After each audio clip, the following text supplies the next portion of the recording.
Thanks so much for joining me today. Let me go ahead and introduce the video for everyone watching, and I know some people will trickle in. This is B.AKApella. Chat with B presents Chit Chats. This is Chit Chat number 4, and I have my good friend and special guest today, Shon Denay, on, and I'm going to give her the floor here in a moment. She has a cause that is very near and dear to her heart that I would like to give her the floor to talk about and how we can all become involved and help her with this endeavor. So without further ado, I'd like to present to you all my good friend Shon Denay. Thank you again, girl, for being on the show. Hey everybody, thank you, B, for inviting me today. I am so happy we got through those technical difficulties. Well, hello everybody. If you don't know me, my name is Shon Denay. I am a neo soul singer out here in Las Vegas, Nevada.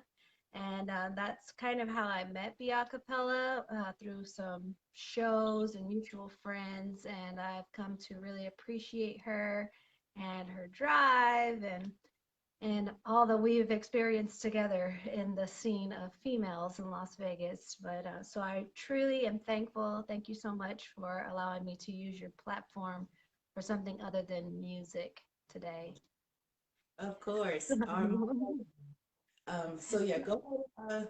Let us know. Also, you are an accomplished musician. I am going to drop her links for music in the comments after the show as well, so you'll know how to support Shon Denay's music endeavors as well after the show. Thank you.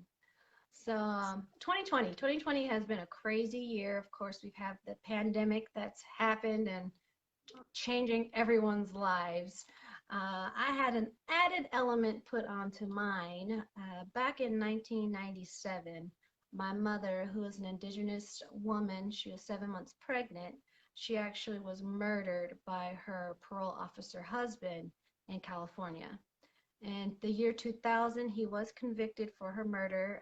There was a motive for a $100,000 insurance claim. And after the trial, he was found guilty with 2 counts of 15 to 30, 1 count for my mother and 1 count for my unborn sister. That's supposed to be where, the time is the case is closed, the family should be able to heal, people should be able to kind of move on with their lives and try to build something and be constructive. Unfortunately, that wasn't the case with my family or my mother's story. In March 2020, March 27, 2020, the current governor, Gavin Newsom, decided to take this case along with 2 other cases from the California Innocence Project and commute his sentence from 60 years to 23 years. So ultimately, he cut off 2/3 of his sentence. Now, this is the time where, police reform is happening with George Floyd. The Missing and Murdered Indigenous Women's campaign is going on with just the government not recognizing the amount of Indigenous women who are being murdered or gone missing, being exploited.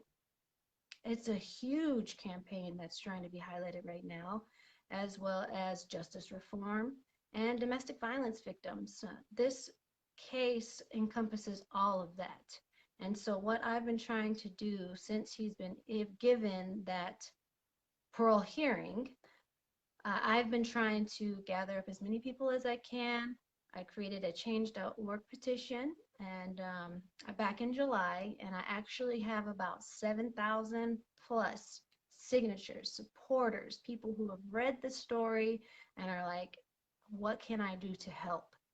And I feel so thankful that people are listening to my story, my truth, doing a little bit of investigations for themselves, and coming to the conclusion that Patrick needs to stay where he belongs, in jail.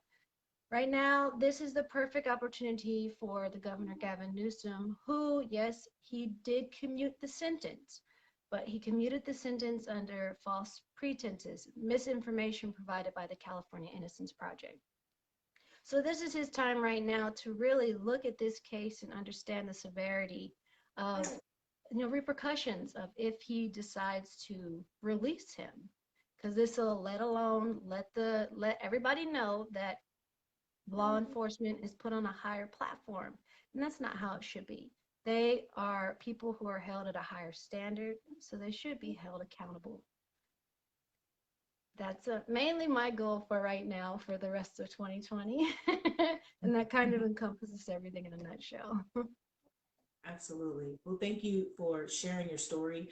Of course, you and I have spoken before about this, and just your strength through all of this is I commend you for it. I know it has to be difficult no matter how much time has gone by. It's never easy to lose your mother, and then it's like they keep reopening the wound like every time they keep saying they're going to give this guy a break. So it's got to be devastating to your family. And so I wanted to just put this on the platform, with just a little people, little viewers that I have, which I appreciate, the couple hundred of you, of course, but just that's a couple extra, 100 people signing your petition. I want to do all we can to help you and get this message out. It's a great cause. Definitely, murdered and missing Indigenous women is a great cause.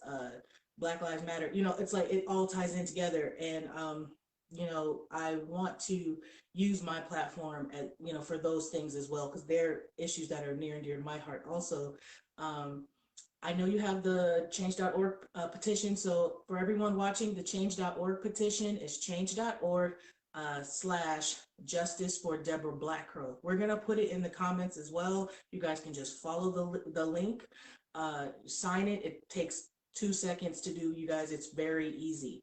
And then, of course, follow Shon Denay on her social media platforms. That's Facebook and Instagram. That's ShonDenay. So you can also keep updated on the case, because she gives updates regularly, and also additional ways that you can help.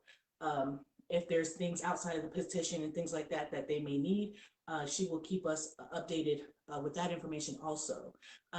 So we're almost to the end of the show. I didn't know if you had anything else you wanted to add about your campaign, anything else that the viewers can do to outside of the petition, or anything, or if they have any questions, or want to volunteer help in other ways, how they can get in contact with you, or anything like that. You're welcome to add any additional information at this time.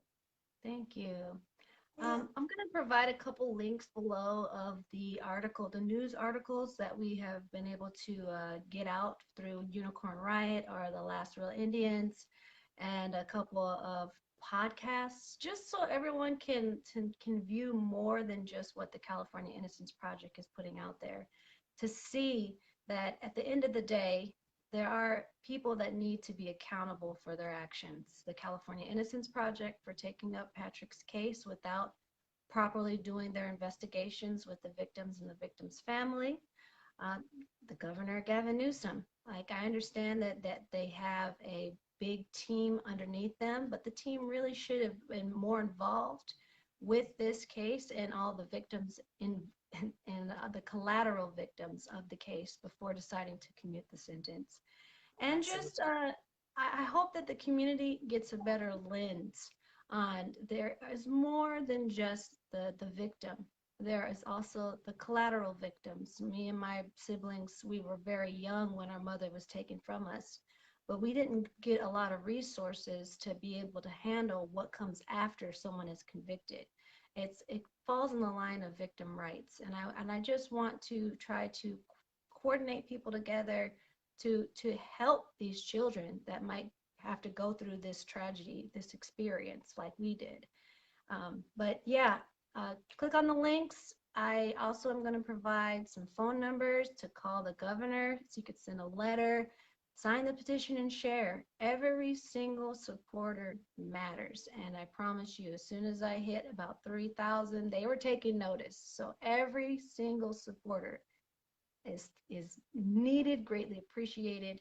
And just thank you for helping make sure my mother's story stays in the forefront and doesn't get slid under the rug. So I appreciate it, everyone. Absolutely. We will do all we can. As Shon Denay mentioned, we're going to put the comments or the links in the comments on how everyone can be involved with the case. Yeah, let's make some noise. Let's, like you said, your petition grew and grew and grew, and they had no choice but to listen to you. And so I'm hoping that the more we put this out on the forefront, the more they will say, hey, let's take a step back, let's reevaluate this, let's look at it again, because based on everything that that I've researched on this and speaking with you and everything that uh, he belongs there for the rest of his life. He should not be out. And so it's a miscarriage of justice if he does get to walk this earth again as a free man. So um, thank you so much again, girl, again for your bravery and for allowing me to use, my platform as well to speak to, the people that support me and offer them up to you as well. And it was a pleasure. Always great speaking to you. If you guys have any questions for Shon Denay or myself, feel free to put them in the comments below. But once again, I've been B.AKApella. This has been Chit Chats number 4. Thank you so much for tuning in, and we're signing off. Bye, everyone.